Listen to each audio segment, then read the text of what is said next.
राम प्रहरी. राम प्रहरी श्रोते हो, आजच्या चिंतनाचं शीर्षक आहे सिद्ध नारायण. सिद्ध नारायण अर्थात हे एक पद्य आहे, पण त्या पद्यातच आपल्या चिंतनाचा खुलासा तुम्हाला व्यवस्थित होईल. नेहमीप्रमाणे आजही प्राध्यापक आपल्या साधूला, ज्याला आपण तो म्हणतो, त्याला विचारतात, अहो साधू हो, तुम्ही नेहमी ध्यान चिंतनात असता, तुम्ही एवढं देवाचं, तत्वाचं, तत्वज्ञानाचं बोलता, पण नेमकी तुम्ही पूजा कधी करता, कशी करता, काय करता, देवाशी संवाद तुम्ही कसा साधता, तुमची देवपूजा किंवा हे ब्रह्मपूजा म्हणजे असते तरी काय?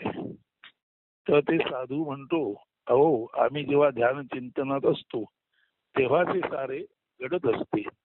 आणि खरे तर ध्यान चिंतनात आम्ही 24 तासच असतो, पण तेव्हा हे सारे कसे घडते ते तुम्हाला मी आता सविस्तर सांगतो.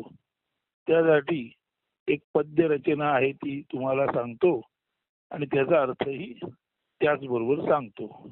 आणि आता तो साधू प्राध्यापकांना म्हणतो, मनाचे अंगणी पारिजात फुलला, गुलाब मोगरा कस्तुरी केवडा, कृष्ण कमळ सोन चाफा नाजूक, जाई जुई शेवंती, मंद गंध धुंद कुंद, तुलसी वैजयंती, हृदमंदिरी आत गाभारी देवारी, रखुमाई विठ्ठल उभय करकटेवरी, सभोवती कोंदाटरी संत मांदियाळी, देव दिव्यत्वाची त्यांना ओही तैसी गोडी, मांदियाळी भेटती ज्ञानोबा तुकोबा, एका नामा सेना संत गोरोबा, जनाई मुक्ताई आपुली शांत स्वरूपाई, कृष्णमूर्ती निसर्ग दत्त रमणाई. शंकर महाराज शंकराचार्य आणि कबीर, त्यांचे सांगाती मुनी अष्टावक्र भेटती, ब्रह्म ब्रह्मज्ञान तत्वज्ञान सांगाती, सारे मिळती एकत्वे एकी ब्रह्मगोत्री. मन नारायण हृदय मंदिर गाभारा, देव नारायण पूज्य संत पूजक नारायण, बहुपुष्पार्पित मानस पूजा नारायण.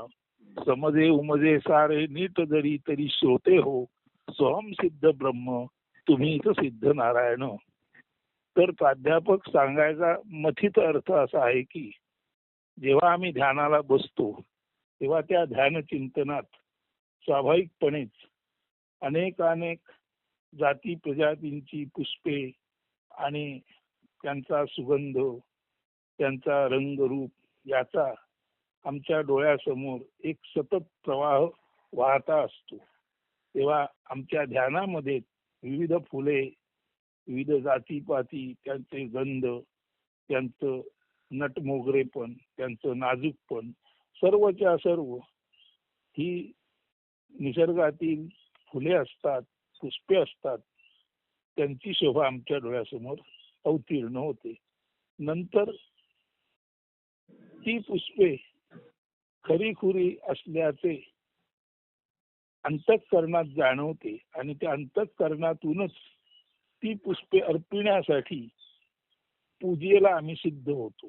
आता पुष्पे अर्पित करायची म्हटल्यानंतर ज्यांच्याशी आमचा संवाद साधायचा असतो, ज्या संत महंतांना, ज्या साधू संतांना भेटायचं असतं, त्यांना आम्ही आमच्या हृदय मंदिराच्या गाभाऱ्यात खरं तर पाचारण करतो, पण पाचारण करायची वेळच नाही. इतके दिवस सतत ध्यान चिंतनात असल्यामुळे आमच्या हृदय मंदिराच्या गाभाऱ्यात ते सर्व उभे आहेत. आणि रखुमाई विठ्ठल उभय करकटेवरी, म्हणजे रखुमाई विठ्ठल हे उभय म्हणजे दोन्ही, आणि उभय करकटेवरी म्हणजे दोघे आपले दोन्ही हात करकटेवर घेऊन तिथे उभे आहेत.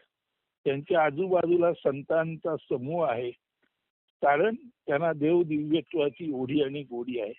आता त्या संत समुदाय आम्हाला का दिसतो, त्यांची दिव्य ओढी गोडी आम्हाला का दिसते, कारण ध्यान चिंतनात आम्हालाही आता ती ओढी आणि गोडी लागलेली आहे.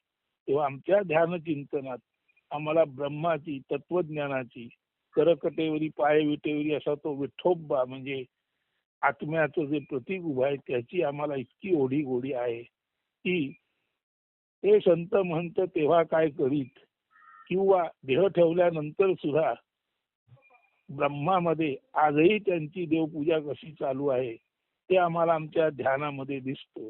आणि ते ज्या अर्थी आमच्या ध्यानामध्ये दिसतं त्या अर्थी त्यांच्या ध्यानात सुद्धा आम्ही असतो, जसे ते आमच्या ध्यानात असतात. म्हणून देवसंत आमच्या ध्यानात आणि आम्ही त्यांच्या ध्यानात असताना हे सर्व हृदयामध्ये उचंबळून येतं. आणि ही आपण फुले पाहिली, सर्व संत पाहिले, हे सर्व तिथे चर्चा करतायत, तत्वज्ञान चर्चा चालू आहे. त्या तत्वज्ञानाचा अर्थ त्यांच्यामध्ये आम्ही ध्यानात गेल्यानंतर आम्हाला कळतो आणि तो तत्वज्ञानाचा अर्थ आम्ही तुम्हाला विशद करतो. म्हणून म्हटलेलं आहे की हे मनाच्या अंगणात पारिजात फुलला, तर हे मनाचं अंगण म्हणजे मन सुद्धा नारायण आहे.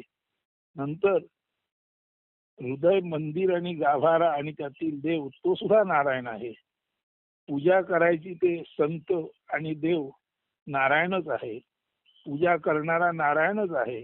आणि वर सांगितलेली बहुत तऱ्हेची पुष्प अर्पण करून, मनाने अर्पण करून मानस पूजा जी चालू आहे तीही नारायण आहे. आणि हे जर सर्व श्रोते सज्जनो तुम्हाला कळलं की तुमच्या मनातच देवाला अर्पण करणारी पुष्पे फुलतात, तुमच्या मनातच हृद मंदिरात गाभाऱ्यामध्ये देव उभा राहतो, तुमच्या मनातच त्या गाभाऱ्यामध्ये इच्छुक असलेले देवाला भेटू इच्छिणारे आजपर्यंत होऊन गेलेले संत महंत तुम्हाला भेटतात, तत्वज्ञानी भेटतात. हे संत महंत समोर फक्त विठोबा साक्षीत्वात उभा आहे त्याच्याकडे पाहतात आणि तो विठोबा त्याच्या दिव्य प्रेरणेने त्या संत महंतांना दिव्य तत्वज्ञान देतो. भाषण न करता, संभाषण न करता तत्वज्ञान तिथे प्राप्त होतं. हे जर तुम्हाला कळलं तर तुम्हाला हेही कळेल की हे सर्व देव असोत, देवता असोत, संत असोत, महंत असोत, अगदी शंकर महाराज असोत, शंकराचार्य असोत, कबीर असोत. आता इथे विशेष म्हणजे कृष्णमूर्ती आणलेल्या आहेत. कृष्णमूर्ती देव मानत नव्हते रूढ अर्थाने, पण कृष्णमूर्ती ज्याला द दॅट म्हणत होते तो द दॅटच तिथे ठोंबा म्हणून विठोबा उभा आहे. त्यामुळे विठोबाच्या दरबारात कृष्णमूर्ती आहेत. विशेष म्हणजे सर्व चैतन्यामध्ये निर्माण होतं सांगणारे अष्टावक्र महामुनी, जे या सर्व निर्गुण निराकार परब्रह्माचं विद्यापीठच म्हणावं, तेही इथे आहेत. पण ते ज्याला चैतन्य निधान म्हणतात तोच आमचा विठोबा विशेषत्वाने उभा असलेला विठोबा म्हणजे ज्याला तेजाचा पुतळा म्हणतात तो आहे. म्हणून अष्टावक्रही तिथे आहेत. तर हे सर्व संत महंत परंपरेने गुरु परंपरा मानणारे आणि गुरु परंपरा नसलेले, सगुण साकार मानणारे, निर्गुण निराकार मानणारे, सगुण साकार दोन्ही मानणारे आणि केवळ निर्गुण निराकार मानणारे असे सर्व संत महंत तत्वज्ञानी आपल्याच हृदय मंदिरामध्ये जो आत्मारूपी विठोबा उभा आहे त्या विठोबाशी हे सर्व संत महंत या हृदय मंदिरातील विठोबाच्या गाभाऱ्यात येतात आणि त्यांचा न बोलताही संवाद चालू असतो. त्यांना फक्त अंतःप्रेरणेने तो आत्मा जे देतो ते कळतं आणि ते तत्वज्ञान रूपे ते तुम्हा सर्वांपर्यंत पाठवतात. आणि एक तांत्रिकदृष्ट्या मानस पूजा म्हणायची तर आपल्या मनालाच वेगवेगळ्या सुगंधित द्रव्याचा भास त्यांना निर्माण होतो. त्यांच्या मनातच सुगंधित पुष्पे फुललेली जाणवतात आणि तो त्यांचा मनसुगंध तो स्वतःच्या मन हृदयातील, मन गाभाऱ्यात उभा असलेल्या देवाला ते मानस पूजेद्वारे अर्पण करतात. आणि हे करत असताच त्या देवाऱ्यामध्ये सर्व संत महंत ऋषी मुनी संन्यासी तत्वज्ञानी त्यांना दर्शन देतात. फक्त तिथे सारे बसून शांत निवांत असतात त्या ब्रह्मदरबारी, आत्मदरबारी, ब्रह्मकुळी. आणि हे सर्व ब्रह्मकुळीचे सांगाती एक शब्द न बोलता तत्वज्ञान प्राप्ती त्यांना होते. आणि ती तुम्हा आम्हाला ते जेव्हा जेव्हा जन्माला येतात तेव्हा ते शब्द रूपाने सांगतात. तर असं हे न बोलता कळणं, असं हे फक्त शांत निवांत साक्षीत्वात असून कळणं म्हणजे काय हे जर तुम्हाला कळलं तर सज्जन श्रोते हो, तुम्हाला मन नारायण, हृदय नारायण, मंदिर नारायण, गाभारा नारायण, देव नारायण, पूज्य संत नारायण, पूजक नारायण, बहुपुष्प अर्पण करून केलेली मानस पूजा नारायण म्हणजे काय ते कळेल. इथून तिथून सारे आहे ते ब्रह्म. आणि हे जर तुम्हाला नीट समजलं उमजलं, नीटपणे लक्षात आलं, तर श्रोते हो तुम्ही सुद्धा सोहम सिद्ध, तुमच्या जागीच तुम्ही स्वयंसिद्ध ब्रह्म आहात. आणि अशा अर्थाने तुम्ही तुमचं नारायणत्व सिद्धतेस नेलेले आहे. नारायणत्व सिद्धतेस नेलेले आहे म्हणजे तुम्ही विश्वमुळीचं चैतन्य आहात, हे तुम्ही इतरांना पटवून दिले आहे आणि तुम्हालाही ते निश्चित पटले आहे, असा त्याचा अर्थ होतो. म्हणून आता हे पद्य पुन्हा एकदा ऐका.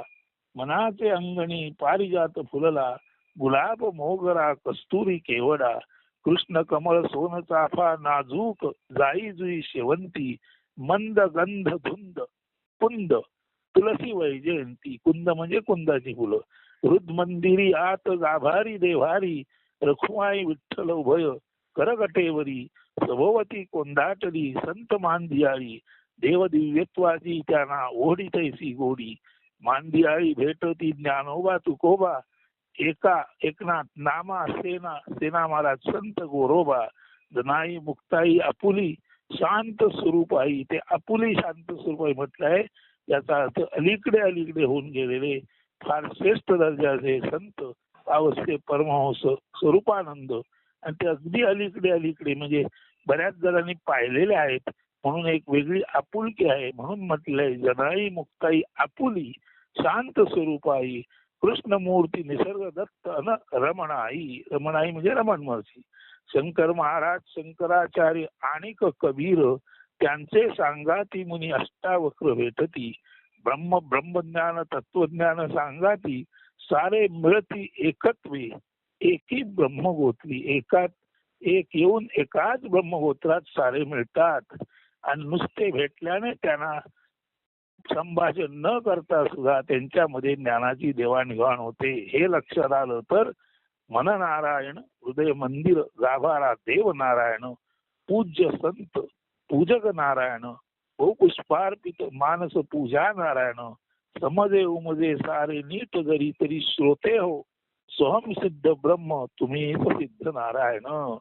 तर प्राध्यापकांना आज मानस पूजा आणि खरं सांगायचं होतं न बोलता सुद्धा कशी पुष्पे फुलतात, कसा देवारा, कसं मंदिर, काय गाभारा, कोणता देव, तिथे संत मांदियाळी कशी येते, ती अनिमिष नेत्राने तिथे शांत बसून कसे असतात आणि शांत बसून एकही शब्द न बोलता ते सिद्धत्वास कसे जातात आणि ते सिद्धत्वास गेले याचा पुरावा ते प्रत्यक्ष जेव्हा असतात तर तत्वज्ञान मांडून लोकांना कसा देतात, या सर्व गोष्टीचा उलगडा आज प्राध्यापकांना झाला. श्रोते सज्जनो तुम्हालाही तो नीट झाला असेल असं समजतो.